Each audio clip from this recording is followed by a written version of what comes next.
Start by giving each player a marking card, which is placed with the red side up on the table in front of them.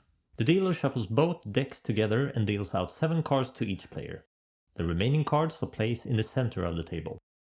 Randomly choose a player to be the starting player, and with that, you're ready to play. DotCard lasts 10 or 20 hands, and each hand is finished when one player has no cards remaining in their personal hand.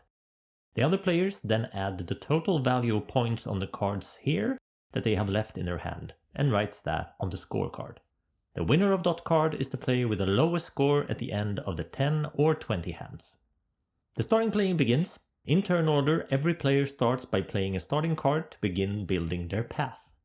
The first hand, the starting card, must have 9 dots, the second hand, it must have 8 dots, and so on. If you already have a starting card in front of you, then you have to play a card that matches the number of dots at the end of your path. If you can't play a card, or don't want to play a card, then you take a card from the deck. If you still can't play a card or don't want to, then you have to flip your marking card to its green side. That means that all the other players are allowed to play cards on your path, as it is now considered open. When you manage to play a card on your own path, you close that opportunity by flipping your marking card to the red side again. When every player has managed to start their path, a player whose turn it is may choose to start a free path in the middle of the table.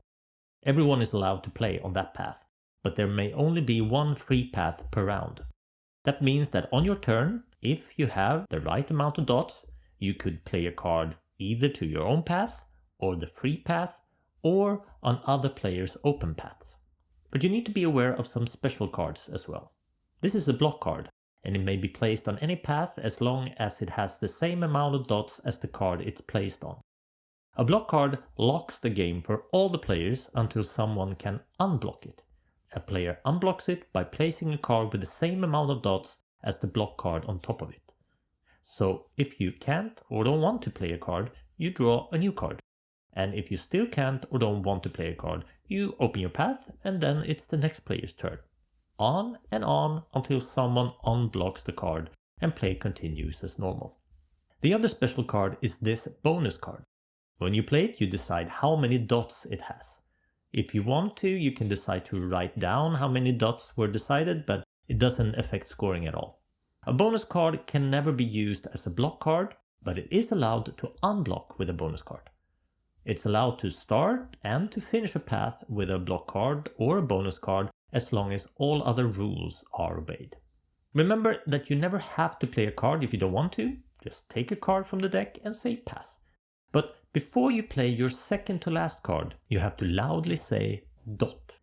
If you forget to say dot, you have to take a card from the deck as a penalty. If there isn't any cards left in the deck, you instead have to skip a turn.